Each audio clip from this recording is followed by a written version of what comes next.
The first thing that struck him was the light.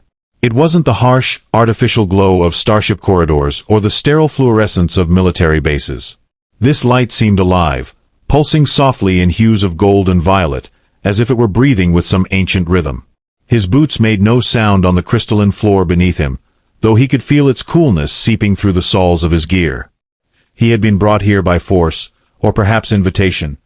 He wasn't sure which anymore, and now stood in a chamber that defied all logic. The walls shimmered like liquid glass but held intricate patterns etched into their surface, shifting constantly as if telling stories older than time itself. They reminded him of something, a memory from childhood maybe, but before he could grasp it, movement caught his eye at the far end of the room. There she stood, tall, radiant, otherworldly. Her presence commanded every ounce of attention without effort, her silhouette framed by an archway bathed in cascading beams of luminous blue. She wore robes spun from threads that looked like captured starlight, flowing around her body as though animated by unseen winds. Her skin was not quite human, not pale, not dark, but somewhere between, glowing faintly with an inner fire. Eyes like twin galaxies locked onto his, unreadable yet piercing. He swallowed hard, feeling suddenly small despite years spent facing down enemy fire across countless battlefields.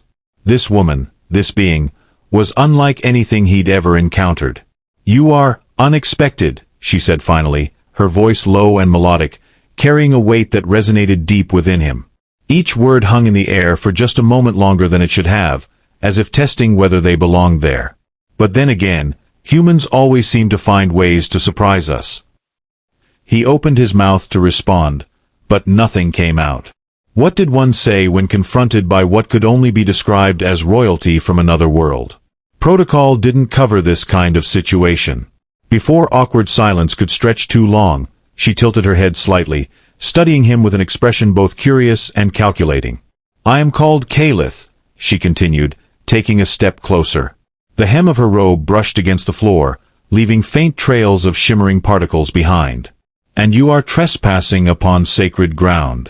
Tell me, soldier of Earth's fleet, why do you bring war to our borders?" The question hit him like a punch to the gut. War? Is that what they thought this was? He shook his head quickly, raising his hands in what he hoped was a gesture of peace. "No, I'm not here for war," he blurted, surprised by how defensive he sounded. "I mean, we weren't looking for trouble. We were just exploring uncharted space. Our ship malfunctioned, and we crashed near your planet." Calith raised a delicate eyebrow, skepticism clear even in her alien features. "Exploration," she echoed, drawing the word out slowly, as though tasting it. "How quaint. And yet, here you stand, armed and armored, prepared to conquer whatever lies beyond your reach."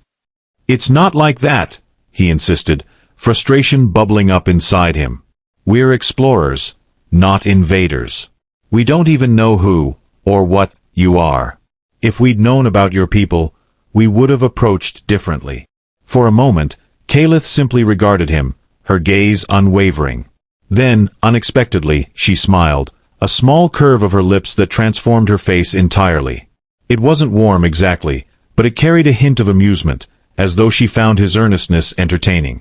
"Perhaps," she murmured, stepping closer still until mere feet separated them. Up close, he noticed details he hadn't seen before. The faint tracery of silver veins beneath her translucent skin, the way her eyes shifted colors subtly, like distant nebulae swirling under observation. "Or perhaps you lie. Humans are clever creatures, after all. But even liars can serve a purpose." Before he could ask what she meant, the chamber seemed to shift around them.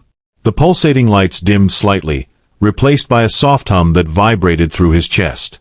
Figures began emerging from the shadows, dozens of them, each as striking as Calith herself. They moved gracefully, silently, forming a loose circle around him. All eyes turned toward him, expectant, appraising. "These are my sisters," Calith announced, gesturing broadly. "Each bound to me by blood and destiny. Together, we uphold the laws of our people, the laws that now dictate your fate." His heart sank. Laws? Fate? This couldn't be happening. He glanced around desperately, searching for any sign of escape, but the circle of women closed in steadily, their expressions unreadable. One of them stepped forward, her hair cascading in waves of molten copper, her smile sharp enough to cut steel. Another followed, her form almost translucent, her movements fluid as water. A third emerged, clad in armor that gleamed like polished obsidian, radiating quiet menace. "What do you mean?" he asked, his voice barely above a whisper. "What laws?" Kalitha's smile widened, though it never reached her eyes. "By galactic decree," she said, enunciating each word carefully, "any outsider who sets foot upon our world must marry into our lineage. It is tradition, an act of unity, ensuring peace between our peoples." He blinked, certain he'd misheard. "Marry what?" "All of us," she clarified, her tone matter of fact. "Every last sister. You cannot choose just one. To do so would disrupt the balance, offend the ancestors, and invite chaos upon our realm." The absurdity of the situation crashed over him like a tidal wave. "Marry them. All of them." He stared at Kalith, then at the others surrounding him, their faces impassive masks hiding untold emotions. Was this real? Some bizarre hallucination caused by stress or injury during the crash? None of it made sense. "You can't be serious," he managed, shaking his head in disbelief. "This has to be some kind of misunderstanding." "Oh, but it isn't," Kalith replied smoothly, closing the remaining distance between them until they stood toe-to-toe. Her scent filled his senses, something sweet and floral, laced with an undertone of metallic tang. "You see, soldier, you have trespassed where few dare venture. By doing so, you have invoked obligations older than your species. Refusal is not an option." Refusal wasn't an option. Those words echoed in his mind like a death knell. Panic clawed at the edges of his consciousness, urging him to fight, to run, to do anything except accept the impossible scenario unfolding before him. But escape seemed futile, surrounded as he was by beings who exuded power and certainty. Their gazes bore into him, weighing, judging, daring him to defy them. "Why me?" he demanded, his voice rising despite himself. "Why not someone else? Surely there are better candidates for whatever this is." Kalitha's laugh was soft, musical, and utterly devoid of humor. "Because you are here," she said simply. "Fate works in mysterious ways, does it not?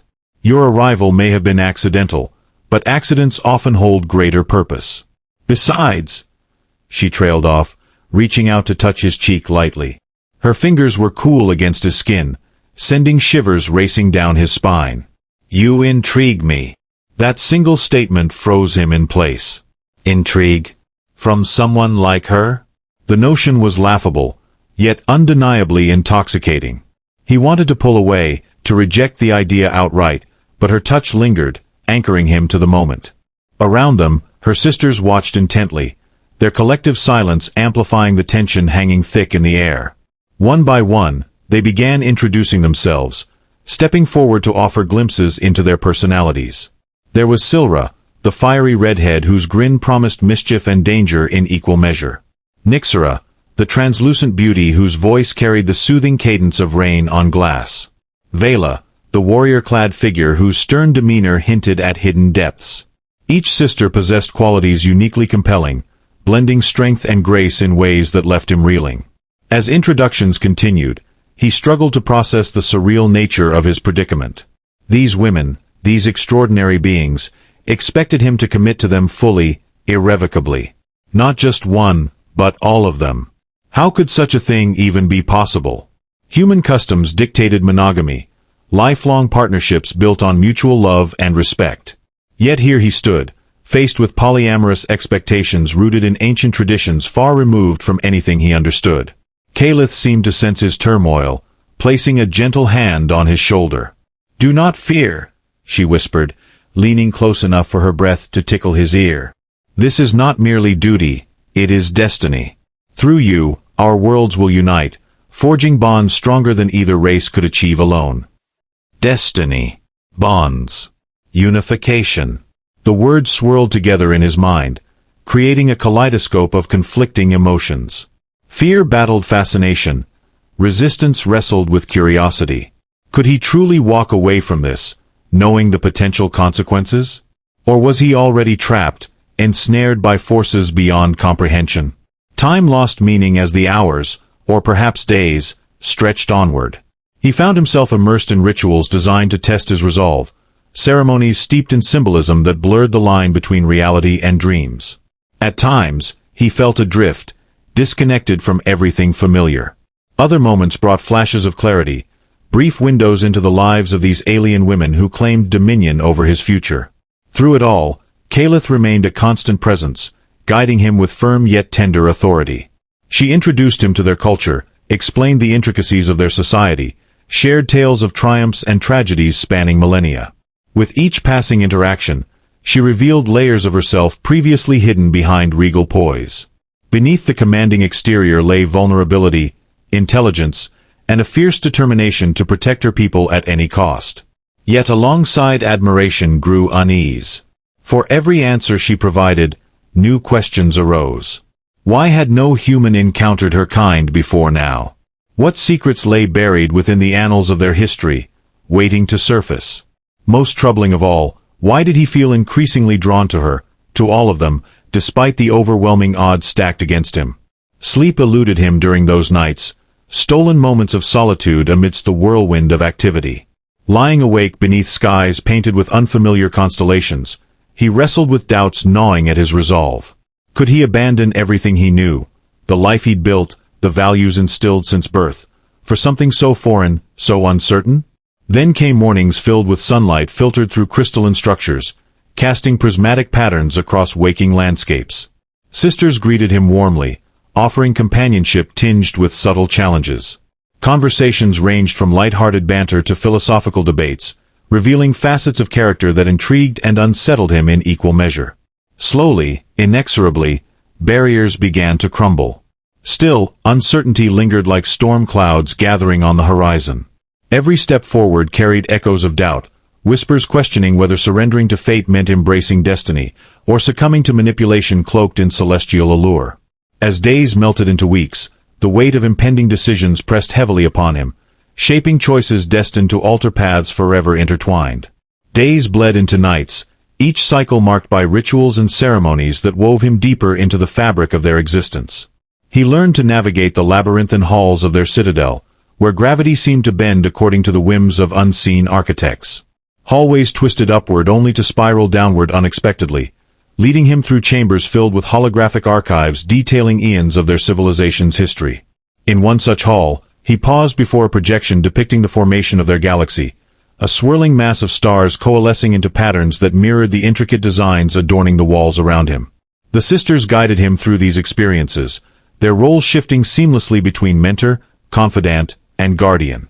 Nixera took him to the observatorium, a dome-shaped structure perched atop the highest spire.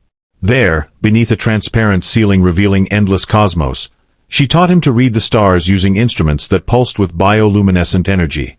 Her patience was infinite, her explanations poetic, painting pictures of celestial bodies dancing in eternal waltzes.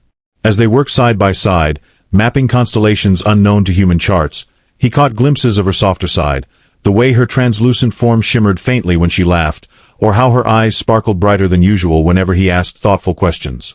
Silra, on the other hand, preferred action over contemplation. She led him to the arena, a vast coliseum buried deep within the citadel's core. Here, warriors trained under simulated conditions mimicking various terrains across their homeworld. With a wicked grin, she handed him a weapon forged from materials unlike anything he'd encountered. Its surface rippled like liquid mercury yet felt solid in his grasp. "Show me what you're made of," she challenged, tossing another identical blade toward him. Their duel unfolded amid holographic jungles and deserts, her movements swift and unpredictable, forcing him to adapt quickly. Despite losing repeatedly, he discovered joy in the challenge, relishing the thrill of pushing his limits against someone so skilled.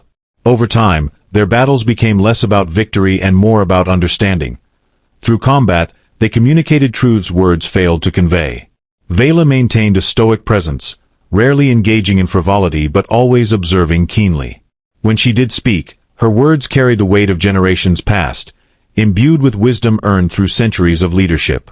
She escorted him to the Vault of Ancestors, a cavernous chamber housing relics of their forebears. Statues carved from living stone depicted figures whose features bore uncanny resemblances to the sisters themselves. Vela walked among them reverently, recounting stories passed down orally since time immemorial. Standing beside her, he felt dwarfed not just physically but spiritually, overwhelmed by the sheer magnitude of legacy pressing down upon them. And then there was Kalith, ever present yet elusive. Unlike her siblings, she avoided direct instruction, choosing instead to weave lessons subtly into everyday interactions. During meals served in grand halls echoing with ethereal music, she questioned his beliefs, probing gently until he articulated thoughts he hadn't realized he harbored. On walks through gardens suspended mid-air, floating islands connected by bridges of light, she shared personal anecdotes revealing vulnerabilities masked by royal decorum. These moments chipped away at his defenses, allowing genuine connection to blossom despite lingering reservations. Yet amidst growing familiarity lurked reminders of stark differences separating their worlds. Language posed continuous hurdles. While translators facilitated communication, nuances often got lost, resulting in misunderstandings requiring clarification. Cultural norms clashed frequently, particularly regarding concepts of privacy and autonomy. Several times, he retreated to quarters allocated for his use, seeking solace from relentless immersion. Walls adorned with shifting fractals provided temporary sanctuary, cocooning him in solitude necessary for processing overwhelming stimuli bombarding senses attuned to simpler realities. Despite occasional retreats, however, undeniable bonds strengthened daily. Shared laughter softened edges once jagged, transforming initial apprehension into tentative trust. Conversations flowed naturally now, covering topics ranging from existential musings to trivial preferences. Even disagreements fostered mutual respect rather than resentment, highlighting maturity cultivated through adversity faced collectively. Gradually, acceptance replaced resistance, opening doors previously bolted shut by fear and ignorance. But acceptance didn't equate to resolution. Lingering doubts haunted quiet moments, whispering insidious doubts about motivations driving this entire ordeal. Were they truly offering partnership based on mutual benefit, or manipulating circumstances to ensure compliance? Questions without answers plagued sleepless nights, casting shadows over burgeoning relationships threatening to bloom prematurely. Trust remained fragile, balanced precariously atop foundations still settling after seismic shifts reshaping identities irrevocably altered by proximity to entities transcending mortal comprehension. One evening, as twilight painted the sky in streaks of indigo and silver, Kalith summoned him to a secluded garden nestled within the heart of the citadel. The air carried the faint scent of blossoms that glowed softly in the dim light, their petals unfurling and closing rhythmically, as though breathing. She waited for him beneath an archway draped with vines that shimmered like strands of moonlight. Her expression was unusually somber, lacking the playful confidence she often exuded. "There is much you do not yet understand," she began, her voice low and measured. "Much I have withheld, fearing it might drive you further from us." He frowned, sensing the gravity of her tone. "What are you talking about?" She gestured for him to sit beside her on a bench carved from smooth, luminescent stone. Reluctantly, he complied, his instincts prickling with unease. Whatever she intended to reveal, it wasn't going to be pleasant. "Our laws, the ones binding you to us, are not merely ceremonial," she continued, folding her hands in her lap. "They stem from necessity, from a pact forged centuries ago when our people faced extinction. Long before your kind ventured into the stars, we fought a war against an enemy so ancient, so malevolent, that its name remains forbidden even now." Her words sent a chill coursing through him. Extinction? Forbidden enemies? None of this aligned with the peaceful image they had cultivated thus far. "Why are you telling me this now?"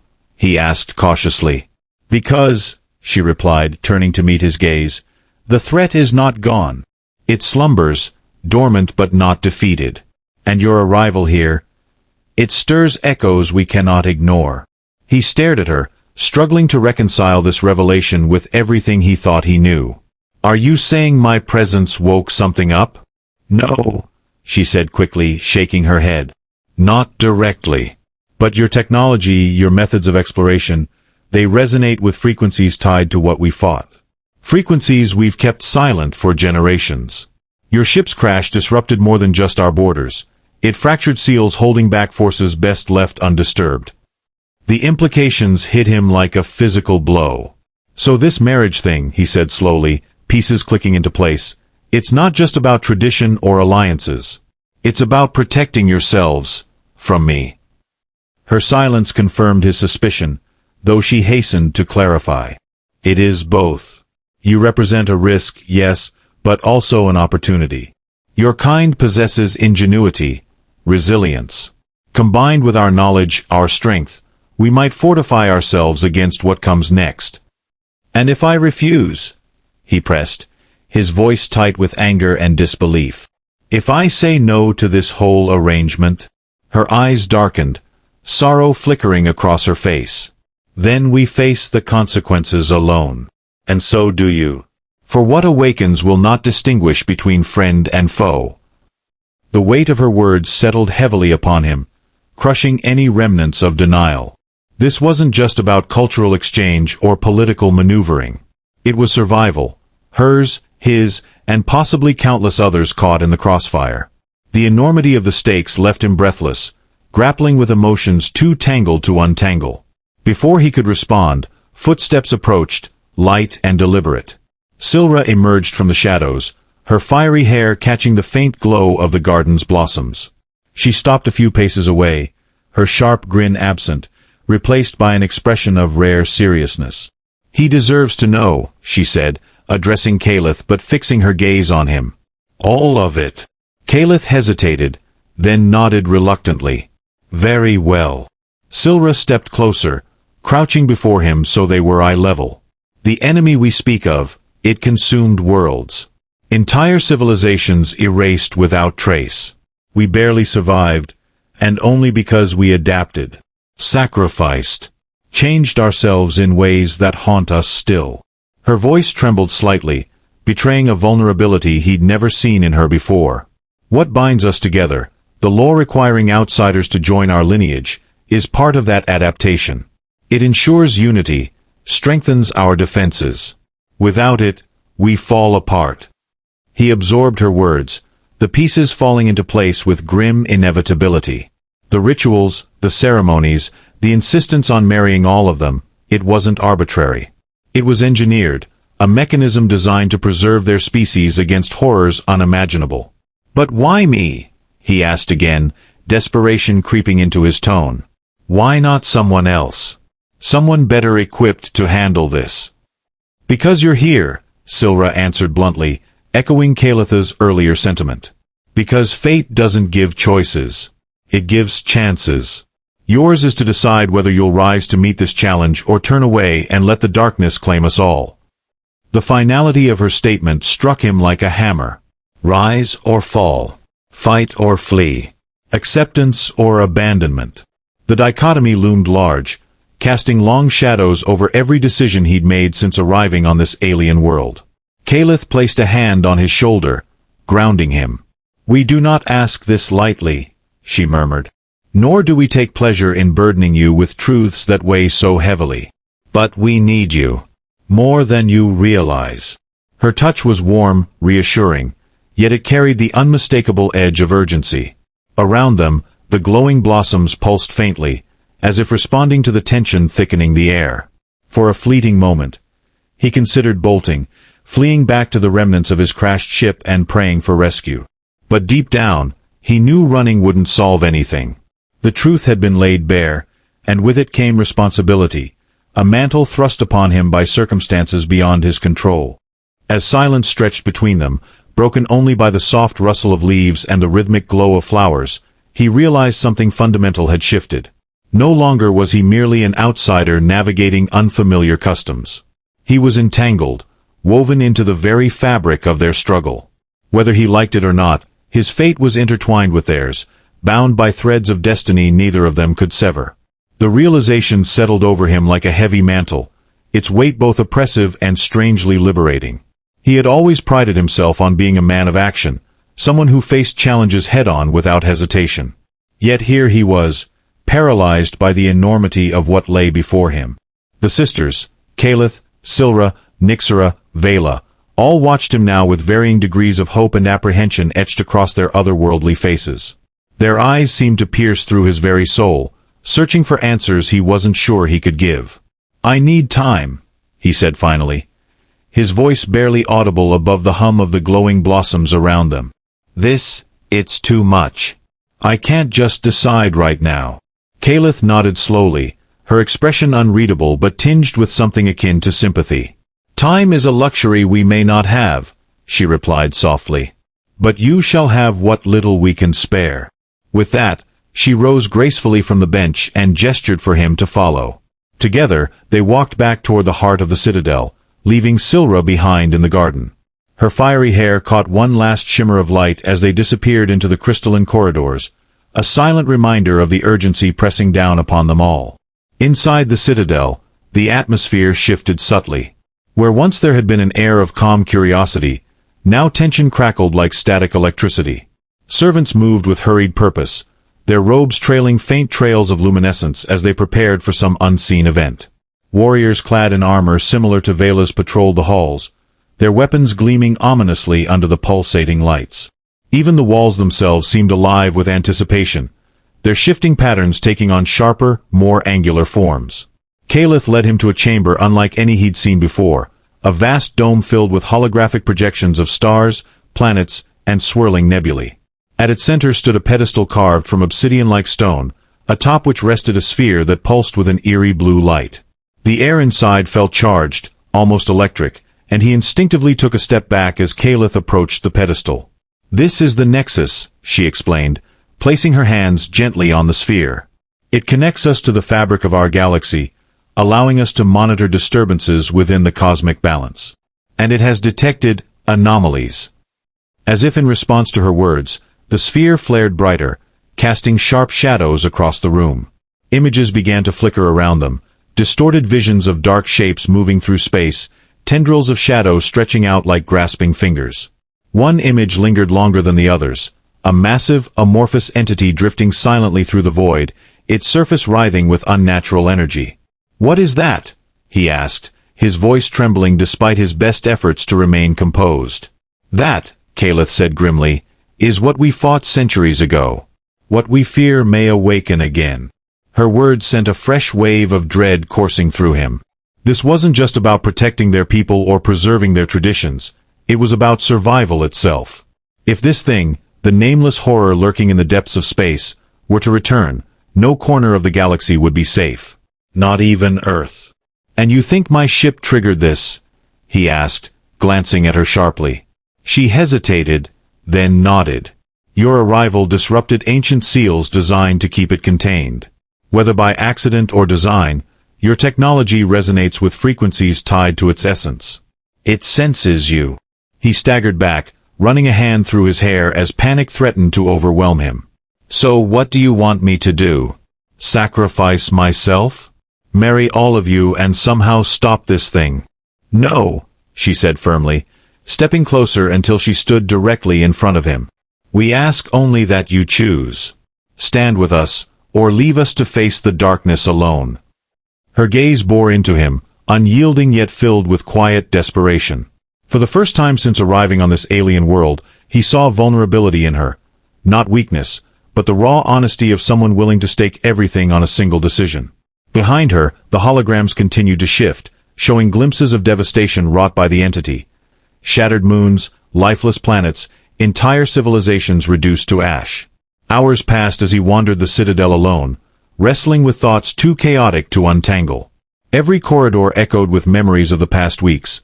Conversations shared, battles fought, laughter exchanged. Each sister represented a different facet of their culture, a unique perspective on what it meant to fight for survival while clinging to hope. Yet together, they formed something greater than the sum of their parts, a bond forged through adversity, strengthened by love and loyalty. Love. The word startled him when it surfaced in his mind. Could he truly claim to feel such a thing for being so fundamentally different from himself? And yet, how could he deny the connection growing between them, nurtured by shared experiences and mutual respect? Eventually, his steps carried him back to the garden where Kalith and Silra had revealed the truth. The glowing blossoms still pulsed rhythmically, their soft light casting gentle shadows across the stone paths. There, seated beneath the archway, he found Nyxera. She looked up as he approached, her translucent form shimmering faintly in the dim light. "You look troubled," she said simply, tilting her head slightly. "I am," he admitted, sinking onto the bench beside her. "I don't know what to do." Nyxera studied him for a moment, her luminous eyes reflecting the starlight filtering through the canopy above. "Do you trust us?" she asked quietly. The question caught him off guard. Trust. It was a loaded word, carrying implications far beyond simple faith in another's intentions. To trust these women, these alien beings who had become so integral to his existence, meant surrendering control, to fate, to destiny, to whatever forces governed their intertwined lives. "I want to," he said finally, his voice thick with emotion. "But it's hard. Everything I've ever known tells me this is wrong, impossible. How can I abandon my own people, my own world, for something so foreign?" "You wouldn't be abandoning them," Nyxera countered gently. "By standing with us, you protect them. By uniting our strengths, we shield countless others from the darkness threatening to consume us all." Her words resonated deeply, striking a chord buried beneath layers of doubt and fear. Perhaps this wasn't about choosing sides or forsaking old loyalties, it was about embracing a new path, one that transcended boundaries of species and culture. A path paved with sacrifice, yes, but also with purpose.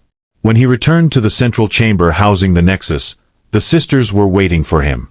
They stood in a loose circle around the pedestal, their expressions solemn yet hopeful. Caliph stepped forward as he entered, meeting his gaze with unwavering resolve. "I've made my choice," he said, his voice steady despite the storm raging within him. "I'll stand with you. All of you." A collective breath seemed to ripple through the room, followed by a profound silence. Then, one by one, the sisters smiled, small, tentative smiles that grew into radiant expressions of relief and gratitude. Caliph extended her hand, and he took it without hesitation, feeling the cool strength of her touch grounding him once more. "Then let us begin," she said softly, turning toward the Nexus. "For the sake of all worlds, we must prepare." Together, they placed their hands on the pulsating sphere, its light enveloping them in a warm, golden glow. As the chamber dissolved into brilliance, he felt a strange sense of peace settle over him, not the absence of fear, but the presence of resolve. Whatever came next, they would face it together. And in that unity, he found his answer.